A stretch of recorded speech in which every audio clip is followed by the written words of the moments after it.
All right, ladies and gentlemen, welcome to Daily Power Parsha, Thursday, July 21st, 2022.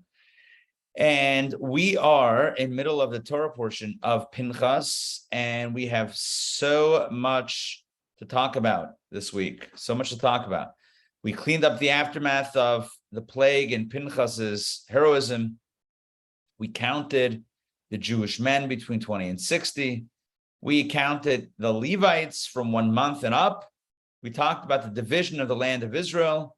We spoke about the daughters of Tzlavchad petitioning for their own piece of the land. Then we spoke about Moses petitioning God to go into the land of Israel himself, and if not, at least for his son, perhaps to have a position of leadership. And we read yesterday about God's response, which is essentially no to both, no entering the land, and also your son will not go into the land either. Your son will not take over from you and be the next leader. It's rather going to go to Joshua, and Moses accepted this with absolute acceptance and love. All right, this takes us into reading number 5. And in reading number 5, we go back to the offerings. We go back to the sacrifices. And reading 5 begins with the conversation about the Karban Tamid. The Karban Tamid is the constant or consistent or continuous offering that was brought every single day in the Mishkan, later in the temple, wherever there was a holy sanctuary with an altar. The Karban Tamid, Karban means sacrifice, Tamid means constant, was brought. And as we'll see as we read the text, the Karban Tamid consisted of a lamb in the morning and a lamb in the afternoon. God wants lamb for breakfast and lamb for lunch. I'm kidding. Or not. Maybe I'm not kidding. I don't know. It's what's God's sacrificial diet, as it were, on a daily basis. You should know that the Tamid was brought every single day of the week, every single day of the year, whether it was a Monday, Tuesday, Wednesday, Thursday, Friday, Shabbat, whether it was a holiday, the Karban Tamid was always brought. And I know we've talked about this before, but I feel like it's important to mention it again. The sacrifices back in the day were brought on Shabbat, even though it involved slaughtering and burning things, which we don't do on Shabbat.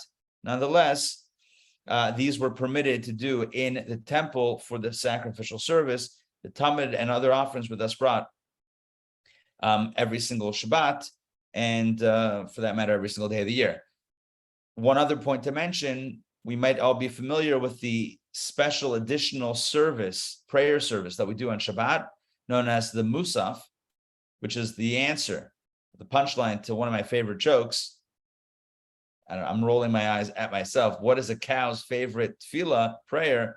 The answer is Musaf. Anyway, I'm here all week. So point is, the Musaf was the additional prayer service that we do, the additional midah that we do after Shachris, after the Torah reading on Shabbat. But why do we do it? Because in the temple, they brought an additional offering on Shabbat for Shabbat, in addition to the regular standard daily offering. My point being that the Tamid, the Karban Tamid, the daily sacrifice was brought every single day without exception. That's the intro to this reading. Let's jump right in. All right, Pinchas. 5th reading, Numbers chapter 28. Let's go. The Lord spoke to Moses, saying, command the children of Israel and say to them, my offering, my food for my fire offerings. Hello, my food, God says. I said menu. We thought it was a joke. Lachmi, karbani lachmi li ishai. My offering, my food, my fire offering, a spirit of satisfaction for me. You shall take care to offer to me at its appointed time. In other words, this offering that's so special, it's my food, my fire offering, it brings me satisfaction. Make sure you do it, you bring it the right time. When is it? What are the details? Let's keep on going. And you shall say to them, tell the Jewish people, this is the fire offering which you shall offer to the Lord, 2 unblemished lambs in their first year. And you should bring this each day as a continual burnt offering, continual in the sense every day. The one lamb, so 2 lambs. When do you bring the lambs? The one lamb you shall offer up in the morning, and the other lamb you shall offer up in the afternoon. So 1 lamb for God in the morning and 1 lamb for God in the afternoon. Along with the lambs. By the way, if Mary had a little lamb, be nice, insufficient, that would cover like 1 part of 1 day. We need more than 1 lamb. Tell Mary to get some more lambs going on. All right, here we go. Along with the lambs, we have 1/10 of an ephah of fine flour for a meal offering, mixed with 1/4 of a hin of crushed olive oil. In case you're wondering how you get crushed olive oil, let's imagine you're at a restaurant. They come over with the dressing, and they start. No, I like my olive oil crushed. Like crushed. It means how you got the olive oil, not what you do with the olive oil once you have it, obviously. Just clarifying. All right, back inside.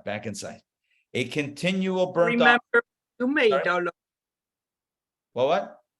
I remember when you made olive oil. It was like the scientist. When did I do that? I'm trying to remember. When did I do that? I For the kids. Sure, I will send it to you. I don't know. It was for the kids. Was it a while ago or recently? No, it was in the old building. Well, maybe Hanukkah. For Hanukkah. Yeah, for Hanukkah. I've done it a number of times. I'm just trying to remember what was the most recent time. I'll tell you this. Back in the day, I did it. I used to, like, I don't know, every year we would do it for the Hebrew school kids or whatever. I used to be good at it. Lately, the last few years, I've been complete flops. I'm not joking. For some reason, I can't get maybe it's the olives. Honestly, I'm going to blame the olives now. The olives, they're just not like they used to be. I don't know. We used to get, basically the technique that we've done is you take olives, fresh olives, obviously not from the store, fresh olives from the grove. We got them in the past from California, and you press them. You just get some press, and you press the olives. You capture what comes out of the olives, which is essentially olive juice.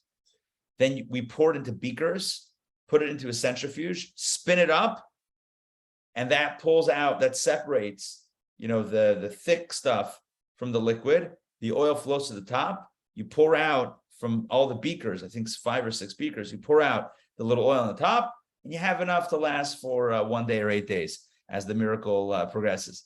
Anyway, the point is, lately, the last few years, again, it might be the olives that we're getting. Maybe the supplier is just not giving us the olives but I've been getting nothing, to the point I'm looking around to see if there's any spies listening in. Well, thank God it's just us and the internet.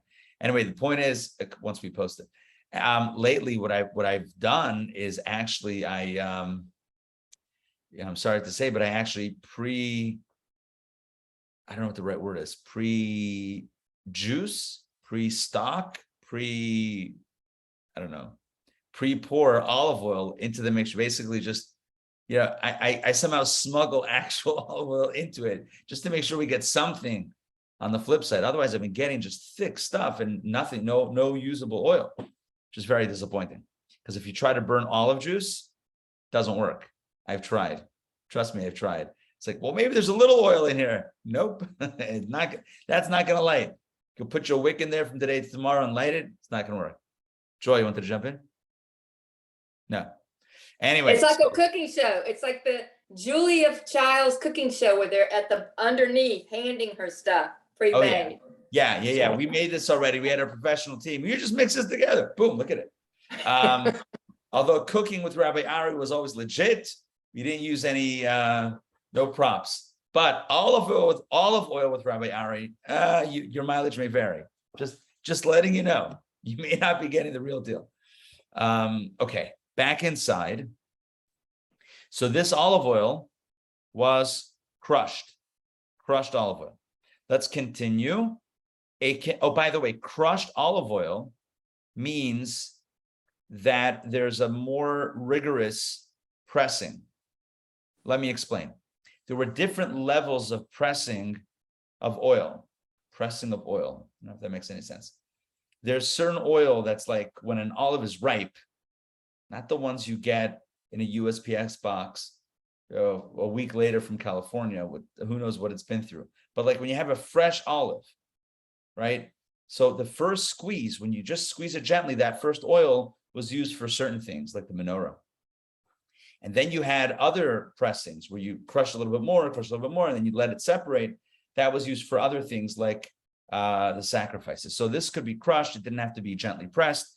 So this wasn't necessarily the first pressing of the olive to get the oil. It was subsequent pressing and crushing. All right, but back to the plot. We're talking about the lambs and the continuous offering known as the Karban Tamid, a continual burnt offering as the one offered up at Mount Sinai for a spirit of satisfaction, a fire offering to the Lord. That is what this is all about. It's libation. It's libation. Libation means pouring. Along with the sacrifices, stuff was poured. Its libation shall be 1/4 of a hin for each lamb to be poured on the holy altar as a libation. What do we pour? What are we pouring? Strong wine, a libation of strong wine to the Lord. So again, the service came with an animal, a lamb in its first year, came with flour mixed with oil, and a libation, a pouring of wine on the altar. That was in the morning. And the second lamb, you shall offer up in the afternoon. You shall offer it up with the same meal offering, that's the flour and oil, and the same libation as the morning sacrifice, all of which constitutes a fire offering with a spirit of satisfaction to the Lord. Okay, there you go. That's brought every single day. And on the Sabbath day, 2 unblemished lambs in the first year, and 2/10 of an ephah of fine flour as a meal offering, mixed with oil and its libation. This is the burnt offering of each Sabbath on its Sabbath, in addition to the continual burnt offering and its libation. You see what's going on here? In addition. Now in the Hebrew, it doesn't say here musaf, but that's what musaf means. Musaf means the additional offering. So when we say on the Sabbath day, you bring 2 unblemished lambs, etc., it's not the same as what we bring every day, 1 in the morning, 1 in the afternoon. This is an additional offering. In addition to the continual burnt offering and its libation, we bring an additional 2 lambs, so 4 lambs total on Shabbat day. And on Rosh Chodesh, on your Rosh Chodeshes, translated here at the beginning of your months. I'm going to say on Rosh Chodesh, every month you shall offer up a burnt offering to the Lord, 2 young bulls, 1 ram, and 7 lambs in the first year, all unblemished. That's a lot of animals.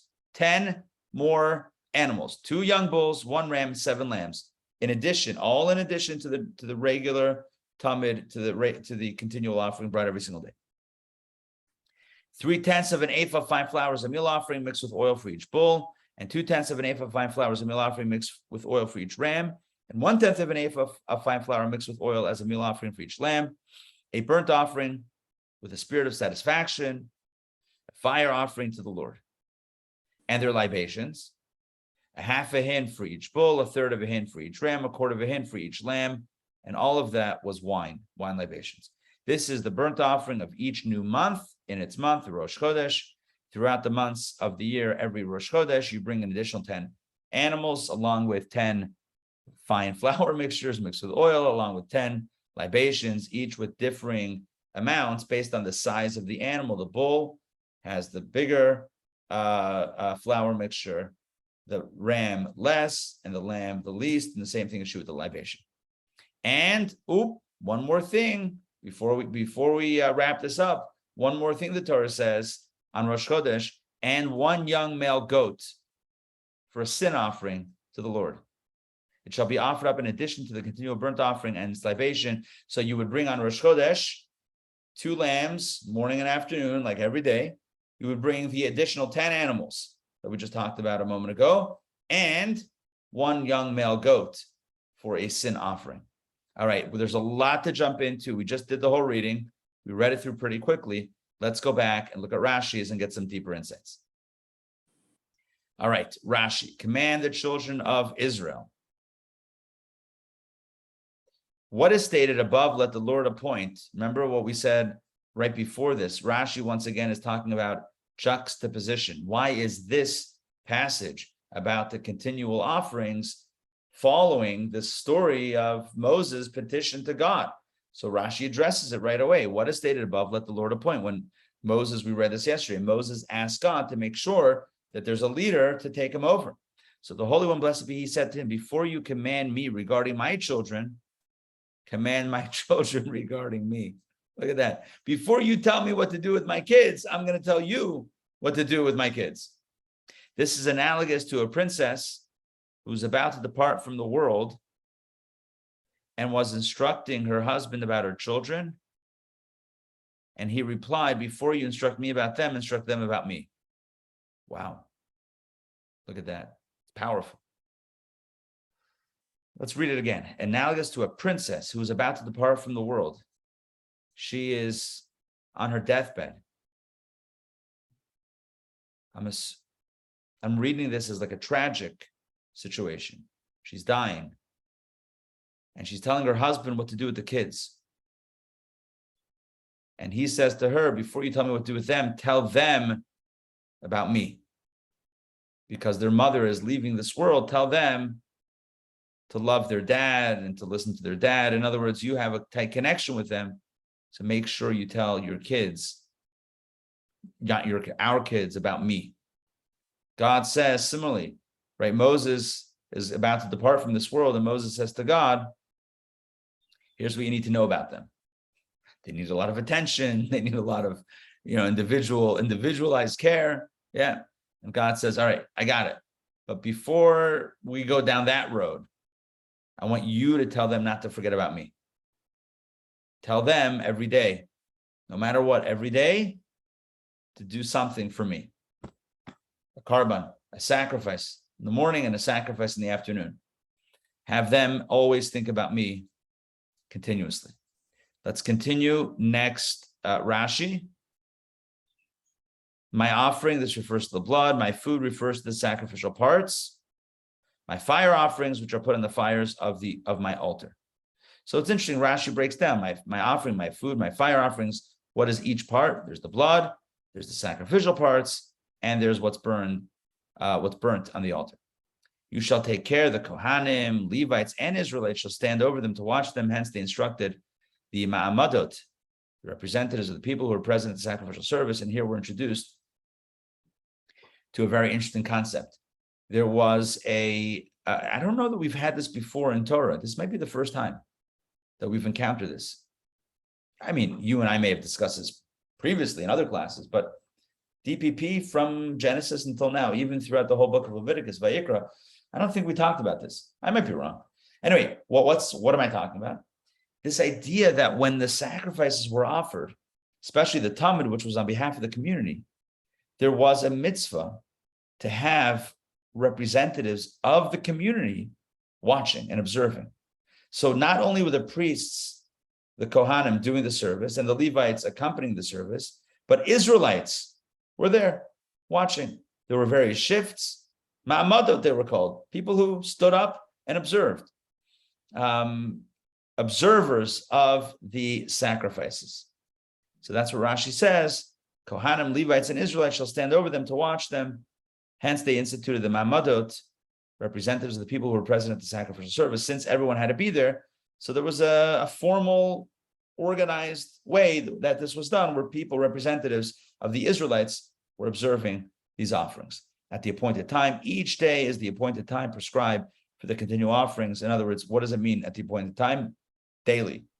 You shall say to them, this is an admonition to rabbinical court, to each day, to be understood according to its simple meaning that two sacrifices were to be offered every day. Primarily, however, it also comes to teach that they should be slaughtered opposite the sun, also known as Yom, the continual sacrifice of the morning to the west, and the one in the afternoon to the east of the ring set in the floor of the temple courtyard. Interesting.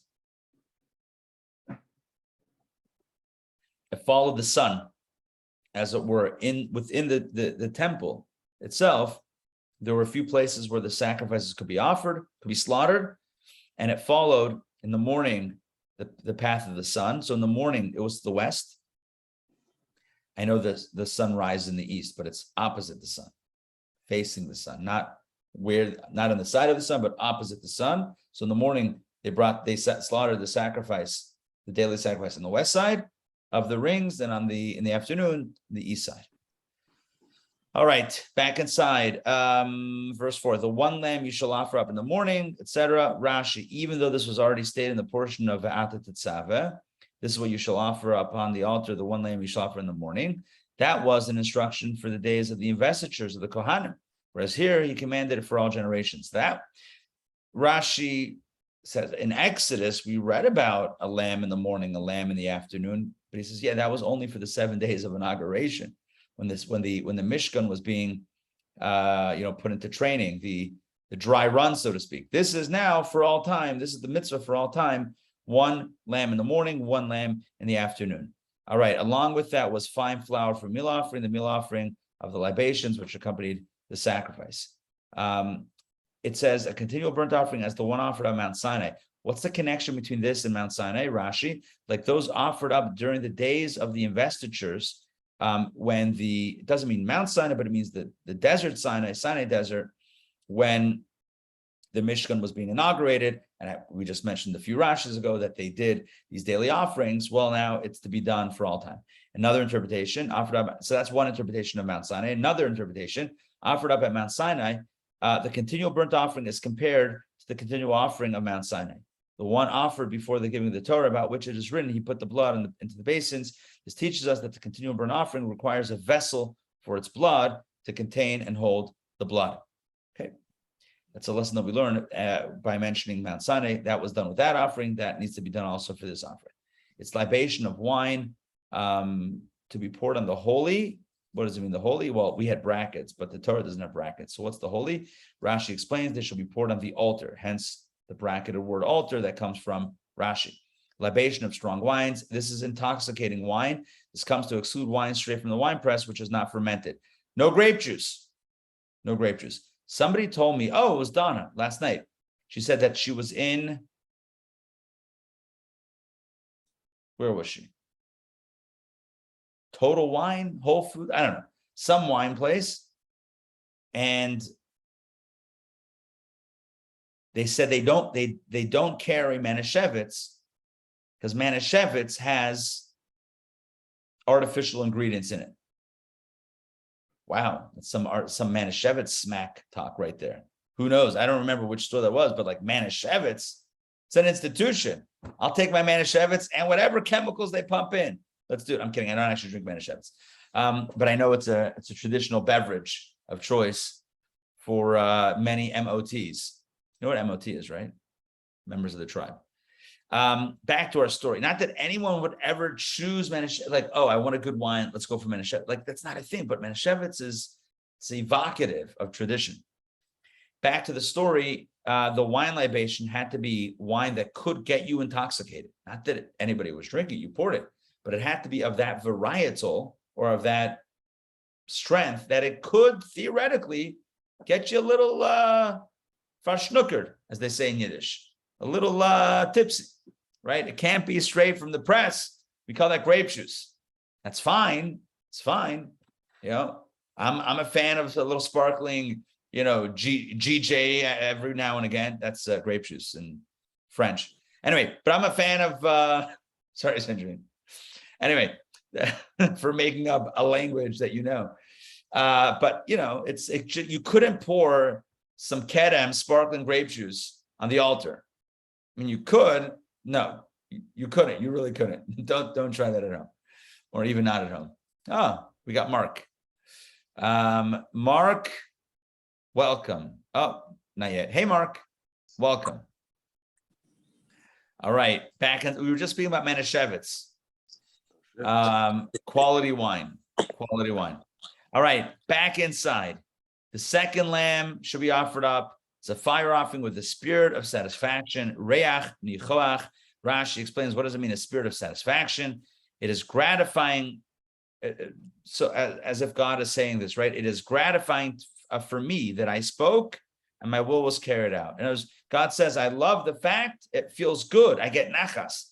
Reach nichoach is like nachas. I get nachas. That's literally what Rashi says. Nachas ruach lefanai.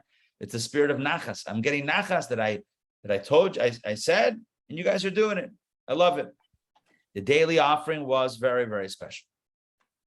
Now on Shabbat, they would bring the burnt offering of each Sabbath on its Sabbath, but not the burnt offering of this Sabbath on another Sabbath. What does that mean? For if they did not offer one up on this Sabbath, I might think that two should be offered up on the following Sabbath. Let's say for whatever reason, whoops, we forgot to bring the Sabbath offering. All right, we'll make up for it. We'll double or nothing next Shabbat, next Sabbath. Nope, you can't do that. Scripture therefore says on its Sabbath to instruct us that if its day passes, its offering is canceled. In other words, if you miss you miss it, it's done. Can't make it up. There's no make up for this offering. By the way, this is very important because there were many offerings that did have makeup days. In other words, some sacrifices, if you missed one opportunity, you had time to still bring it. The Talmud discusses this, but this offering, a Shabbat offering, if you missed it, done, never to be repeated again. I remember growing up in Pittsburgh, there was a department store called Kaufman's. I don't know if it existed anywhere else. I'm sure it did, but I don't know exactly which region it was. It was bought out eventually by, oh man, Kaufman's was bought out by something that was then bought out by Macy's. I forget, there was one other one in between. This is just the Pittsburgh Mall. It wasn't called the Pittsburgh Mall, but anyway, the mall in Pittsburgh. So I remember growing up in the newspaper, the Pittsburgh Press and then the Pittsburgh Post-Gazette, they would always have, every weekend, it was like big sales. It was like, oh my God, big, huge sales. It's like 40% off shoes and 50% off perfumes and 70% off watches, like the big sale in the newspaper, like huge sale. It was like, oh my gosh, yeah. And the next week, again, the next week, again. It's like if you ever miss the sale, just wait a day, you'll get another sale. I've never seen anything like constant sales. The place was never retail. Maybe that's why they had to sell. It was always on sale. The place was literally always on sale. So sometimes if you miss one, you can catch it later. Not with this. No, sirree, Bob. You cannot, if you miss that Sabbath sacrifice, that's it. That's it. We call that Black Sabbath. I'm kidding. That was the band. Anyway, if you miss it, it's a sad day, but you missed it. You cannot make it up later. All right. Black Sabbath was what? Was that heavy metal? Yeah. All right. Yeah. My favorite genre of music. All right. Back inside. I'm more of a Metallica guy, but whatever. Anyway, in addition to the continual burnt offering, Rashi, this refers to the additional musaf offerings. Look at that. There it is in Rashi, stated clearly. It's a musaf. Besides those two lambs of the continual burnt offering, right? This is the additional offering. And it teaches us that the additional sacrifices may be offered only between the two continual offerings. Similarly, in the case of all the additional offerings, this is an additional continual burnt offering for this teaching. Let me explain what Rashi is saying. On Shabbat, in addition to the continual offerings that are brought every day and Shabbat, you bring an additional offering. Hence the term musaf. It's an additional offering. When do you bring it? In between the two daily offerings. In other words, there's one lamb in the morning, one lamb in the afternoon. When do you bring the musaf? Somewhere in the middle. That's why. I didn't clarify this earlier. All right. Well, now's always a good time. In commemoration of these two daily offerings, the morning and afternoon, we have two daily prayers. Shacharis in the morning and Mincha in the afternoon. We have a third prayer at night. That's because whatever they didn't finish burning on the altar, they burnt it throughout the night. So we have one night prayer service as well. But the two major ones are the morning and the afternoon to commemorate the Tamid, this very daily offering that we're speaking about today. On Shabbat, there was a musaf offering. When was that brought? We just read in Rashi, in between the two. That's why we say Musaf on Shabbat. Our Musaf prayer, which commemorates the additional offering in the temple, it's done between Shachris, the morning service, and Mincha, the afternoon service. Typically, it's appended at the end of the morning service. You do you pray the morning service, then you have the Torah reading, and then you do the Musaf. And then after that, a little later, when it's time, it has to be a little bit later in the afternoon, you do the Mincha prayer. All right, hope all that makes sense. All right, back inside. Any questions so far? I should pause for questions. No? Okay. 3/10 of an ephah, as is the case, Rashi says, as is the case with libations brought with a bull. For thus they are fixed in the portion dealing with libations. In other words, anytime you're bringing a bull offering, when you pour the wine, every offering was accompanied with a flour offering and a wine pouring. And the volume or the amount of flour and oil and wine was determined by the size of the animal that you were bringing, a bull, a ram, a lamb, etc. And so Rashi is just saying that this is the bull algorithm. The bull goes with 3/10 of an ephah of fine flour, etc. Okay, let's continue. This is the burnt offering of each new month in its month. So then the Torah gets into Rosh Chodesh. However, once its day passes, its offering is canceled. There's no way to make it up. If you miss, for whatever reason, if they forgot or just didn't get around to bringing the Rosh Chodesh offering in the temple, you could not bring it the next day. It's no longer Rosh Chodesh. You have to bring it on the new day, on the first of the month. There's no grace period. There's no grace period. It's not like your mortgage. It's due the first of the month, but okay, you can do the second. It's okay. It's fine, right? I'm not giving any financial advice, by the way. You're on your own with that. I'm just saying, right? But like this, once you're out, once it's past the first day, you can no longer bring it back inside. And one young male goat. This is the last verse of this reading. One young male goat was a sin offering. What's going on over here? What's this young male goat? Why is it a sin offering? Rashi. All the additional offering goats were brought to atone for the defiling of the sanctuary and its holy sacrifices, as is outlined in the tractate of Shavuot.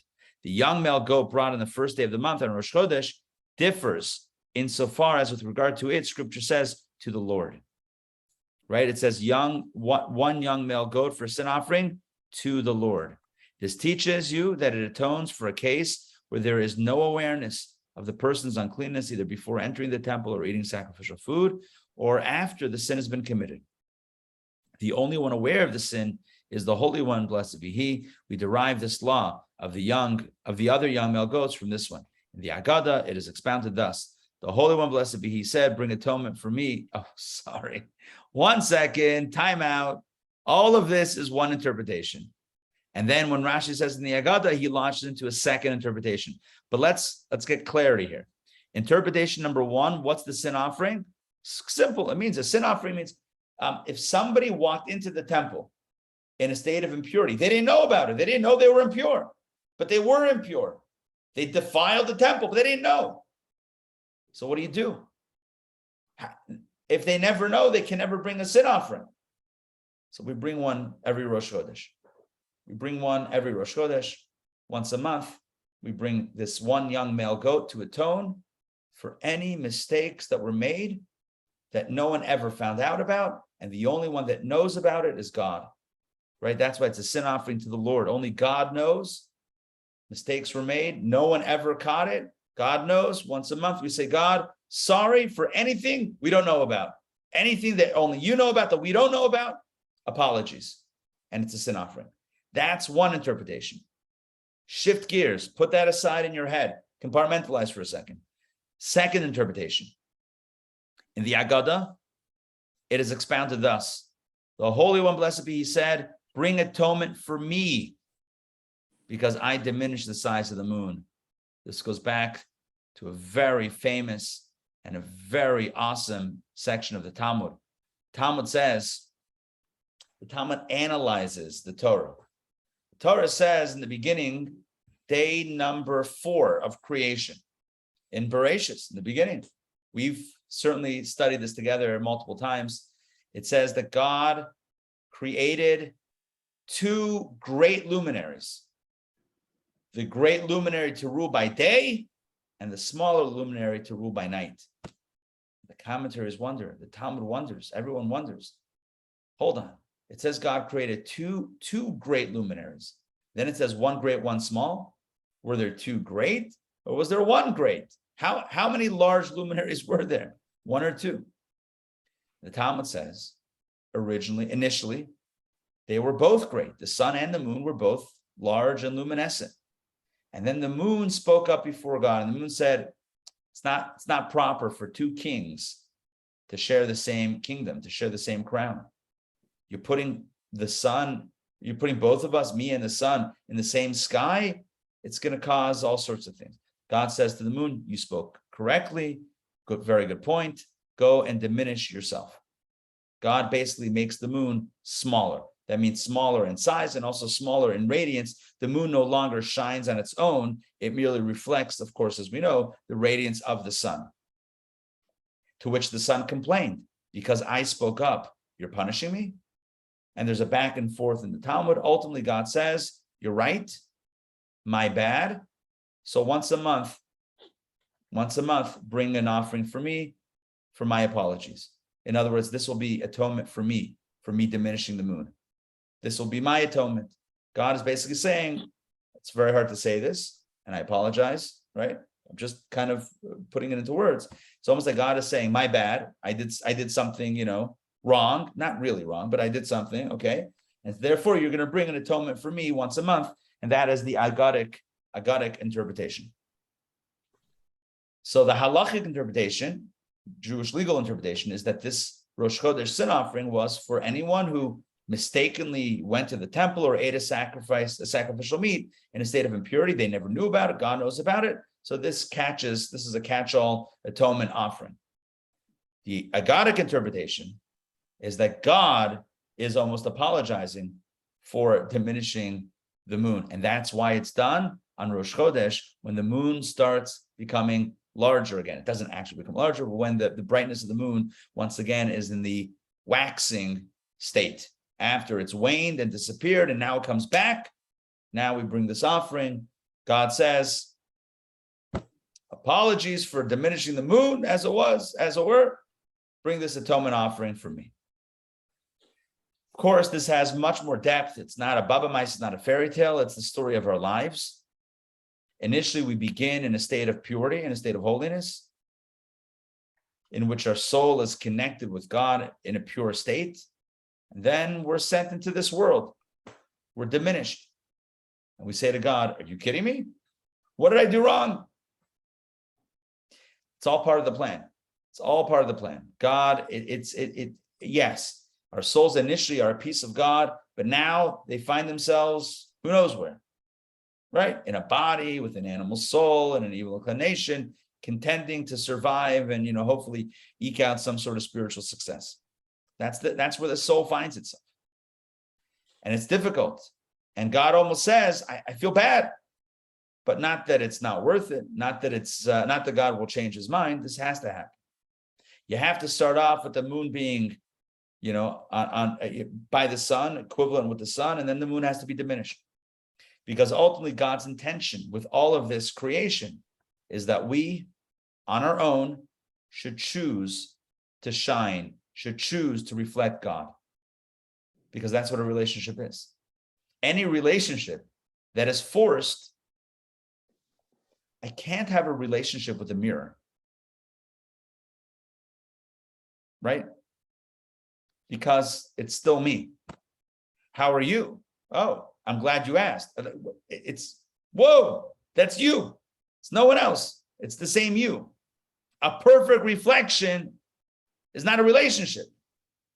A relationship is when the other has their own mind, has their own thoughts, has their own ideas, has their own identity, has their own life, has their own reality, and they still choose you.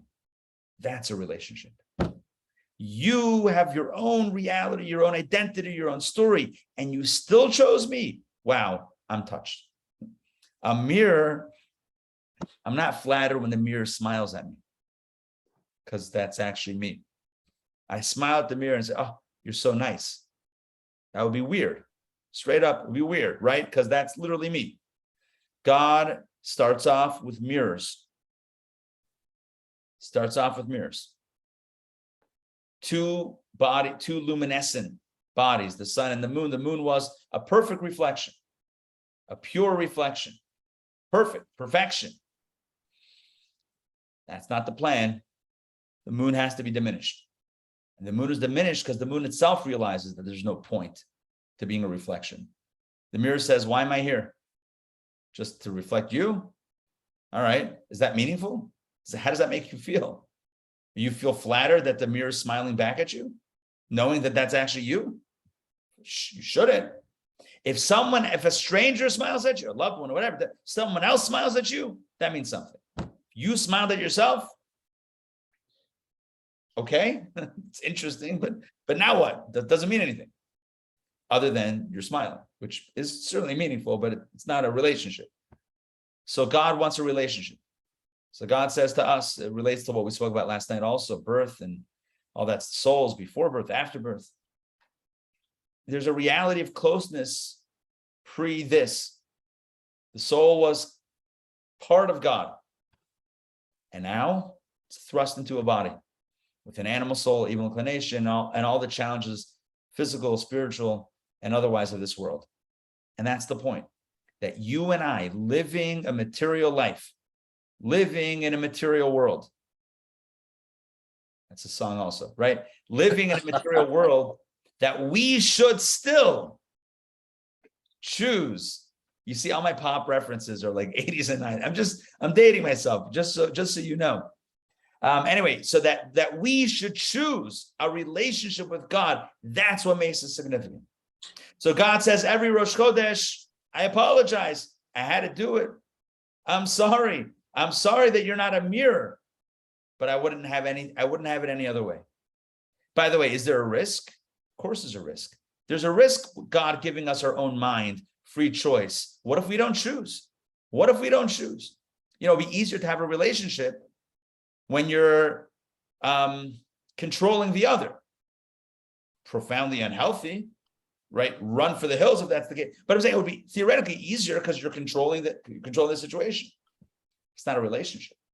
It's a relationship when the other one has freedom and still chooses you. That's a relationship. So God says, I'm sorry, about giving you your own choice and your own this and your own that. And I see the struggle. I see the challenge is real, but I wouldn't have it any other way. But every Rosh Chodesh, bring an offering, bring one young goat as a sin offering to remind all of us, me, you, and to remind us today, right here, July 21st, 2022, that this world is not easy. This life is a challenge. But God and we would really not have it any other way. This is where the relationship is forged, a real relationship with God. Does the soul have a relationship with God above? Sure, but it can't really choose anything else. This is a relationship down here, is a relationship of choice. Every time you study Torah, it's a choice. Every time you do a mitzvah, it's a choice. Every time you say a prayer, it's a choice. That makes it meaningful. It's like the moon. Some days it's dark, some days it's bright, some moments of the day we feel less connected, some moments we feel more connected, but it's always the product of a choice which makes the end result meaningful. And so this is the message of Rosh Chodesh, the message of the offering of Rosh Chodesh, the sin offering. God says, bring it for us and our relationship, our imperfect but beautiful relationship. All right, back inside, I feel like we have another Rashi or two to read. It shall be offered. Yes. Yeah, yesterday I sent you something, and I found it intriguing that this preceded Rashi saying, bring an atonement for me for my having reduced the size of the moon. And this is where, this was from Bava Basra, where he said, this is where he was talking about Moses and Joshua. It says the light of the moon is reflection of the light of the sun. Right. By the same token, the light of the written Torah, which shone from the face of Moses, the prophet who was the vehicle by which God communicated it, was caught by Joshua.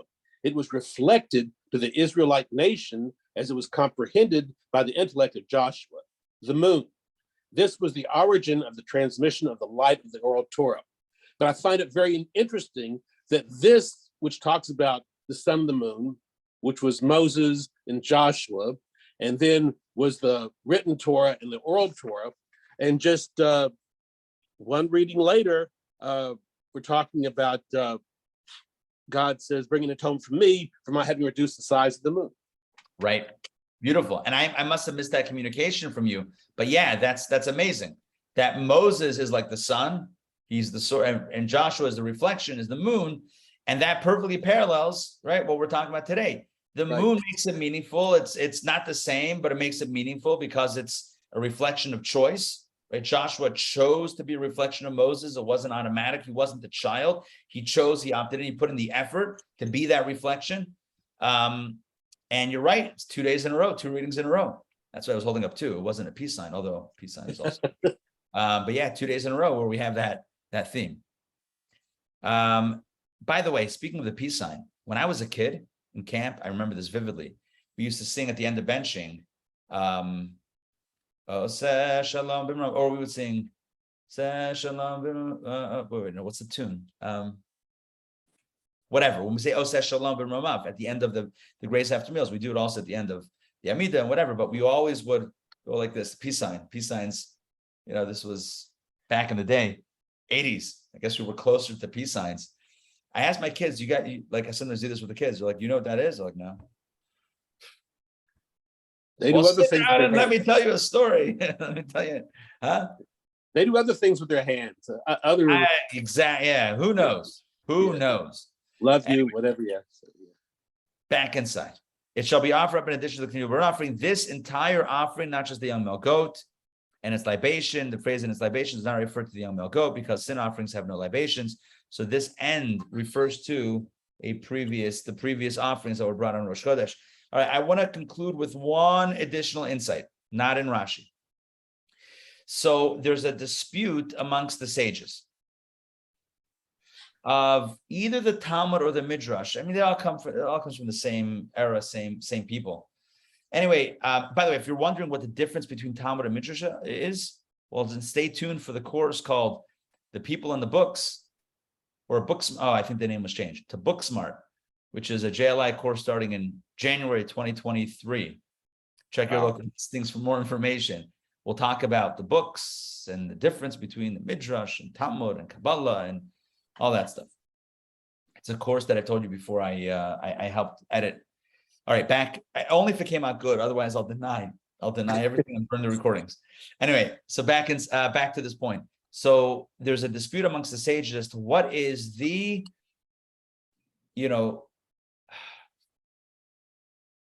primary verse of the entire Torah. If you had to boil the entire Torah down to one verse, what would it be? So one rabbi says, love your fellow as yourself. It's the quintessential verse of the Torah, love your fellow as yourself. Other one says, no, it's the one that talks about the human being created in the image of God, right? In the image of God, he created them. Oh, that's the verse of the entire Torah. The other one says about verse regarding like law and justice. All these wonderful theories. And there's one other rabbi, fourth rabbi, who says, no, it's not the one about love, loving your fellow as yourself. It's not the one about being created in the divine image. Not the one about law and order. It's the one from this reading. It's the verse from this reading that is the quintessential verse of the entire Torah. If you had to choose one verse from the Torah to capture what Torah is, it's this. One lamb you shall offer up in the morning, the other lamb you shall offer up in the afternoon. That is the verse of the Torah. One lamb in the morning, one lamb in the evening. The commentaries wonder, what? How? The one that speaks about love, sure. Speaks about human dignity, fantastic. Law and order, absolutely essential. One lamb in the morning or one lamb in the afternoon? You meshuggah? What's going on? How is that the verse of the entire Torah? share with you an insight. Powerful idea, and we'll conclude with this. You know, some days we're more inspired, some days we're less inspired.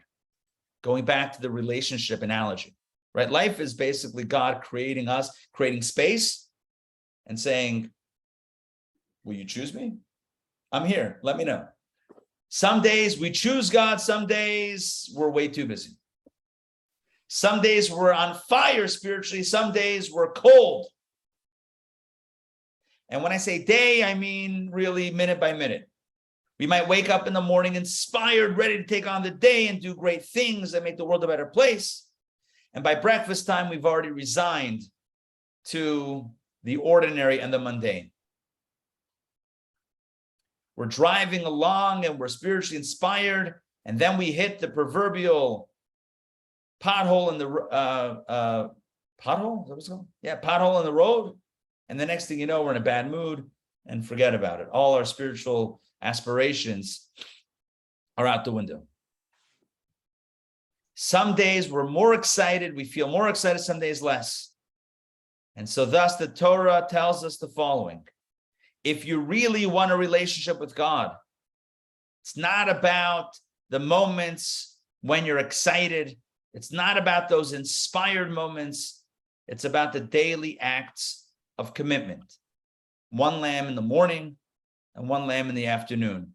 If you can bring one lamb in the morning and if you can give one lamb in the morning and one lamb in the afternoon every single day, you know what that means?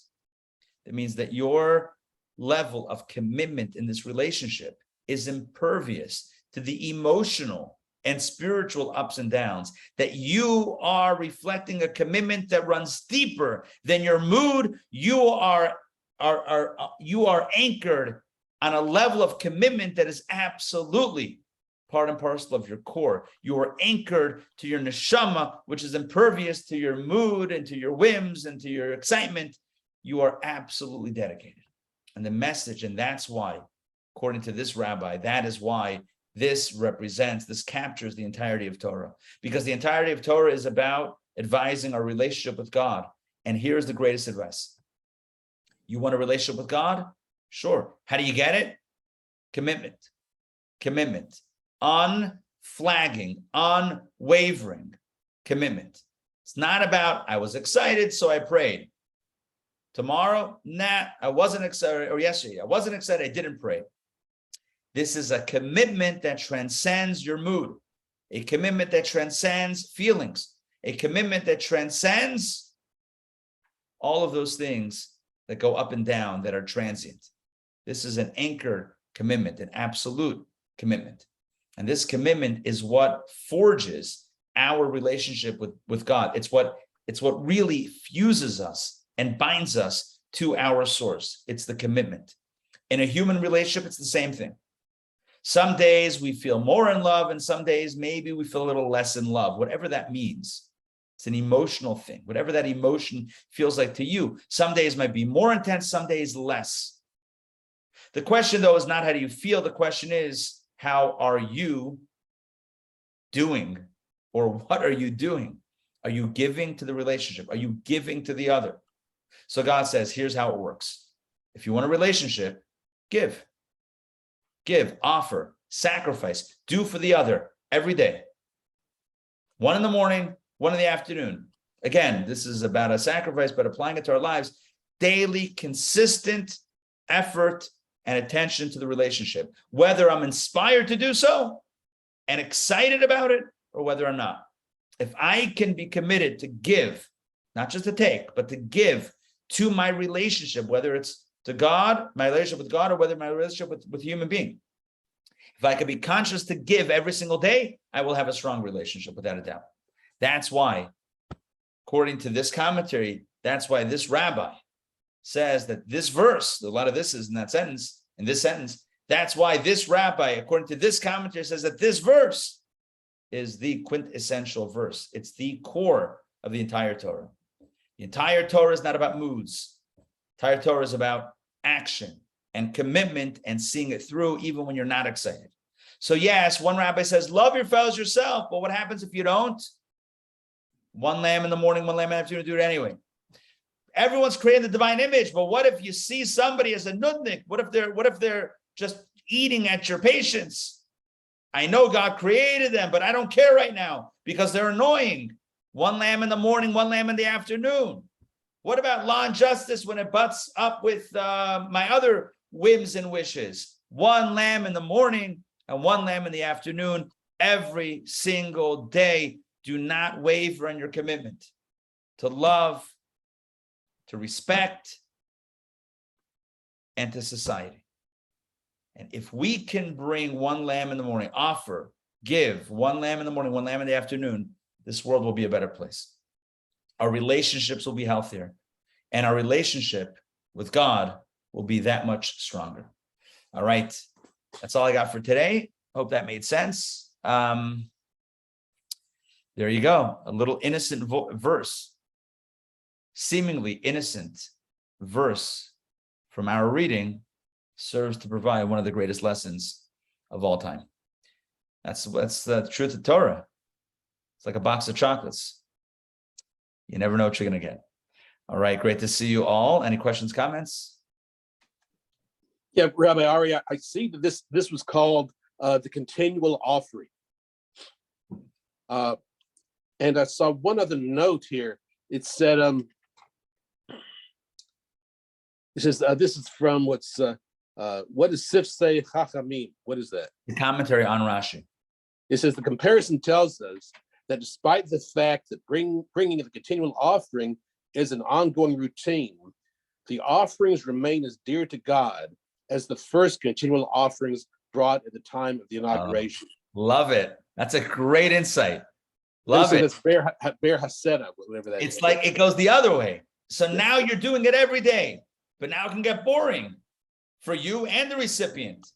It's like you say, good morning, I love you every single day. All right, at some point it becomes a script. No, God loves it every time, like the first time. That's beautiful. Never gets old. Never gets old. Beautiful. Excellent way to end today's session. All right, great to see you all. Thank you. Thursday. So we have one more session tomorrow for this Torah portion, and we conclude Pinchas, reading 6 and 7 tomorrow. Stay tuned for all the magic as it unfolds. Maybe we'll even hit the Haftorah if we can get through, because it's really about to the end of the Torah portion. It's all about sacrifices and the sacrifices that were brought on the holidays. So, we'll do some insights, but it's mainly factual, informational. So maybe we can even squeeze in a little Jeremiah from the Haftorah. All right, stay tuned. All right, we'll see you all. Have a wonderful day. Stay dry in this weather if you're in Atlanta. All right, take care. We'll see you guys. Bye. Thank you. Bye. Pleasure.